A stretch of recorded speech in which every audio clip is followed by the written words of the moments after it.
事件，2艘载有中国游客游船在普吉岛海域倾覆。当地时间7月5日下午5点45分左右，北京时间下午6点45分左右，泰国南部普吉府2艘共载有127名中国游客的游船在返航普吉岛途中突遇特大暴风雨，分别在珊瑚岛和湄通岛发生倾覆。据悉，事发时有2艘船只发生了倾覆，其中1艘船上载有41名乘客，其中有35名中国游客。目前，该船上所有游客全部获救，而另一艘失联人员较多的名为凤凰号的游船上共搭载了105人，其中包括92名中国游客。有分析称，失联人员恐被困在沉船内。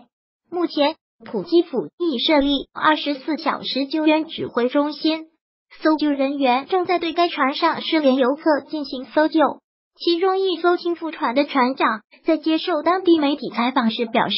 这艘船是在当地时间下午4点左右返回普吉岛的时候，遭到了风暴袭击。救援事发地风高浪急搜救难，邮轮绳索救起20余游客。泰国出动多个政府部门开始搜救，同时还有当地民用船只也加入进来。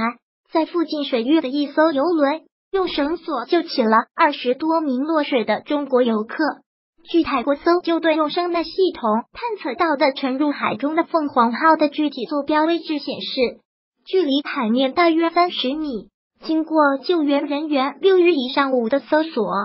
泰国海军潜水员已经找到凤凰号沉没游船，并打捞到26具遇难者遗体，加上此前发现的遇难者，确认死亡游客人数已经增加至40人，剩余失踪者仍在持续搜寻中。目前，泰方出动了船舰、专业潜水员、海军、水警正在加紧进行搜救工作。调查，当地曾发布气象预警，泰方称涉事船擅自出海。据泰国旅游警察局的通报，事发前，泰国旅游部门曾多次通知泰国各大旅行社注意出海安全。7月4日至6日，泰国气象厅发布气象预警，禁止以普吉海域船只出港。7月5日，当局已发出恶劣天气警告，有效期直至7月10日，并考虑禁止船只在大浪情况下出海，而涉事船只不顾泰国气象厅警告，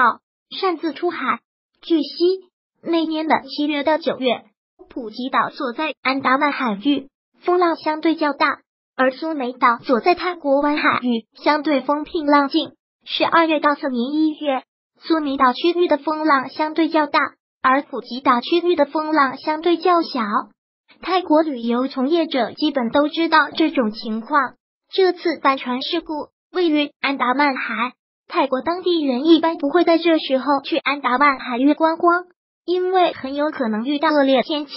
翻船事故中，游客被救起功图新华社经历逃生巨浪下的18个小时，普吉岛风雨交加，几层楼高的巨浪一波接着一波，所有船只都在拼命驶向港口，但有些人最终没能抵达终点出海。当地时间7月5日早上，普吉岛还落下过零星的小雨，现在正是当地的雨季，但这没有阻碍大大小小的船只载着游客们驶离港口。差不多同时出海的还有浙江海宁海泰家具公司的员和家属们，他们一行37人结伴出游。回想出发时的天气，公司负责人赵鹏同样觉得并没什么异样。海泰家具公司的员工搭乘了一艘叫凤凰号的游船，根据网上对凤凰号的介绍，这是一艘4层的豪华游艇，最多可承载200人。在旅游广告中，乘坐凤凰号1日游的行程包括了大小皇帝岛，项目有海钓、潜水等。网上的报价在每人200至300元。到下午3点左右，普吉岛的华裔导游大卫收到了气象部门发来的天气预报，预报中提到7月5日至7月12日会有台风抵达安达曼海附近，届时泰国西南地区可能受到影响，出现大风雨天气。大卫说，如果遇到极端的天气，很多旅行社会选择改变行程。但在7月5日，天气变得太快了，几乎在预报发来的同时，风雨也随之而至。那时还有不少游船漂在海上翻船。当地时间7月5日下午4点30分，林颖颖和家人正在进行最后一个游乐项目，船长突然下令，因为天气原因要立刻提前返航。那时他还没注意到，海面上的天空已经暗到了一定程度。返程途中，雨越下越大，林颖颖看见几层楼高的巨浪不断涌过来，船体好像要被撕裂了一样，人们开始害怕起来。在林颖颖和其他游客的要求下，导游重新为他们发放了救生衣。在凤凰号上，赵鹏和家具厂的员工家属们大多集中在了一层。风浪大起来之后，他们也想找船员拿回救生衣，站不稳，也找不到船员。陈林是凤凰号上的潜水教练，当地时间傍晚5点23分左右，他给女友发来过几段船上的视频。风雨交加中，巨浪一波接着一波的打向驾驶室的玻璃，没有一点减弱的意思。驾驶员努力掌着方向，但船身已经明显倾斜向了一侧。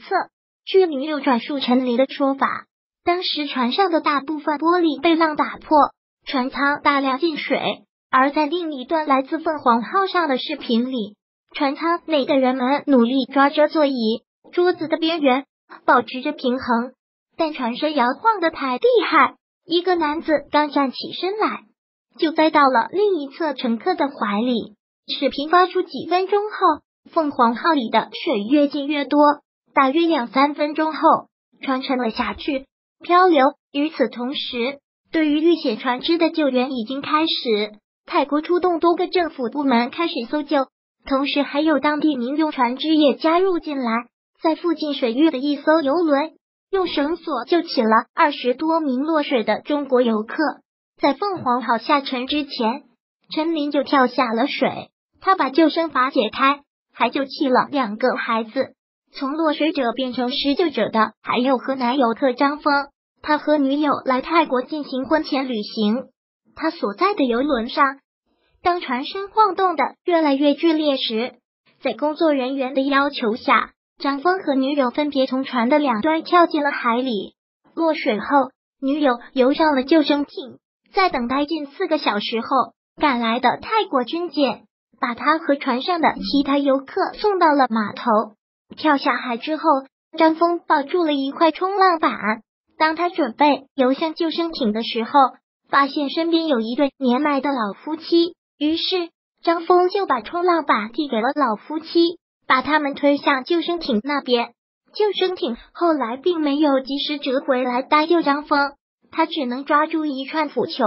继续等待。等待的过程中，张峰发现了一名溺水的工程师，他穿着救生衣飘在海面上，已经处在半昏迷状态。张峰靠近工程师，让他保持清醒，并把浮球递给了他。2人在海面上漂了一整夜，一直没有等来救援。在溺水工程师的建议下，他们漂流到了一个小岛上。当时我挺担心，我们俩的体力没办法游到那儿。失联。夜幕降临，冲出风浪的游船终于回到了港口。晚上7点多，林颖颖的船靠岸了，岸边停满了警车、救护车。他听说了有船只被打发的消息，林颖颖由衷的对船长说了句谢谢。而在黄鹏的船上，船员拿出了存放的香槟，与游客们一起分享，大家庆祝捡回一条命来。有些人回忆起几个小时前的经历，说着说着就哭了起来。大伟只能尽力安慰着他们。一个30多岁的母亲，散着头发，披着浴巾和丈夫坐在一起。她一直不愿意告诉大伟自己的名字，只说要找自己6岁的孩子。赵鹏也成功获救了，但清点之后，公司员工和家属37个人里，仍有18人失联，其中也包括他的妻子和孩子。但因最后离船的凤凰号船长却平安活了下来。他对媒体称，导致游船沉没的原因是垃圾堵住了排水口。对于这位船长，泰国副总理阿威7月6日下午表示，普吉岛海域失事船只的船长和船主应对此事负责，并警告将采取法律行动。相关涉事中国游客多为网购自由行，事件发生后，飞猪第一时间启动应急预案，当晚派出工作人员赶往普吉岛，协助商家和平台游客应对当地的复杂情势。同时，基于目前普吉岛海域的天气状况，飞猪对近期预订了普吉岛相关旅游服务的游客发出提醒，建议取消相关行程。另据泰国当地气象部门紧急提醒，泰国湾及安达曼海域有大风浪，飞猪平台对即日起出行涉及事发地区未来7天内的出海订单支持免费退订。我国文化和旅游部透露，他们已于7月5日当晚第一时间启动应急机制，要求驻泰国旅游办事处了解事故情况，全力配合驻泰使领馆做好相关工作，要求业务司局全面排查核实涉事游客等信息，指导督促相关省市旅游部门做好善后处置等工作。据初步了解，涉事中国游客多为通过在线平台订购产品的自由行游客，涉及江苏、浙江、广东、辽宁、河南等省。文化和旅游部表示，将全力配合外交部和我驻泰使领馆，做好失踪人员搜救、游客救治和安抚以及善后处置等相关工作。赔偿，泰国政府赔付遇难者30万泰铢。泰国旅游和体育部部长维拉萨7月6日表示，帆船事故遇难者家属将获得泰国政府30万泰铢，约合人民币6万元抚恤，并将向受伤者家庭提供相应补偿。受伤者将会获得不超过50万泰铢的医疗报销。泰国旅游和体育部已成立协调中心帮助中国游客。维拉萨表示，涉事的凤凰号所在公司已购买游客意外险，遇难者家属将从保险公司获得100万泰铢的保险赔偿，伤者获得50万泰铢的赔偿。国内保险公司也纷纷启动重大突发事件应急措施。据介绍，中国人保财险和珠江人寿均已在事故发生后开通24小时专线和客户服务绿色通道，24小时全方位受理客户报案，紧急排查客户出险情况。目前已初步确认，由中国太平洋保险产险湖南分公司、江苏分公司参与承保其中49名游客的旅责险，确认其中1人遇难，8人失联。同时另排查的有1名寿险个人客户，目前也处失联状态。实习生张月萌、刘思佳向联中有敌、胡元孙、易阳张雅丽谭陈佳。此前报道，泰国游船倾覆，中国游客16人遇难，长沙一家3口亲历沉船。如果喜欢本视频，请分享并订阅本频道，访问 TT News 点 XYZ 获取更多相关资讯。